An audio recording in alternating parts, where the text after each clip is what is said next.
Hello. My name is Taylor, and I will be discussing Passage three's conclusions, reasons, and fallacies in the textbook Asking the Right Questions. Alright, so Passage 3 is a conversation between Bill and Taylor, and Bill begins with his opinions, and then Taylor refutes them later on. So Bill begins, countries that harbor terrorists want to destroy the United States. Countries that harbor terrorists who want to destroy the United States must be considered enemies of the United States. And so that kind of blatant statement clearly kind of comes out of nowhere. First of all, he does sort of come in with a little bit of justification later, but I could say that that is his conclusion, simply for his first half. Like, that is his conclusion. He continues where he says that any country that does not relinquish terrorists to to the American justice system is clearly on the side of the terrorists. And so that is his first reason.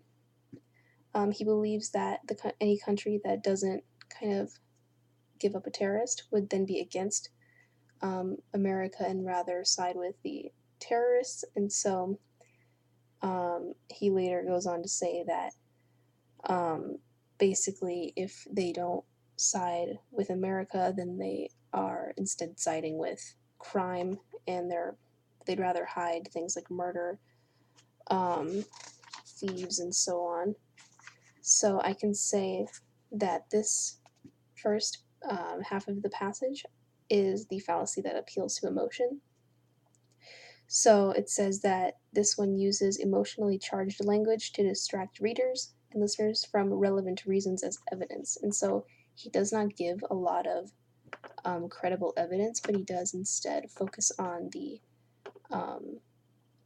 emotion that he uses instead, where he uses big words like murder, rape, and thieves, like terrorists and stuff. Taylor replies that it's exactly the kind of argument that I would expect from somebody who has relatives who work for the CIA.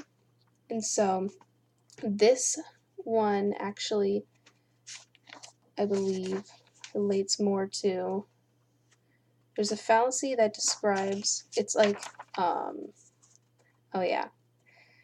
the red herring fallacy. An irrelevant topic that is presented to divert attention from the original issue to help win an argument, basically by shifting the attention. So this one, they point out that they have a relative who worked for the CIA, but that doesn't seem to be a very credible piece of evidence because it sort of comes out of the blue. They also say that it seems that once you start labeling countries that disagree with America, eventually you're not going to have any allies because everybody's your enemy. And so that is their other reasoning. And I believe that Taylor's conclusion is exactly that last sentence where they say that eventually no countries will be our allies, and instead everybody's going to be our enemies.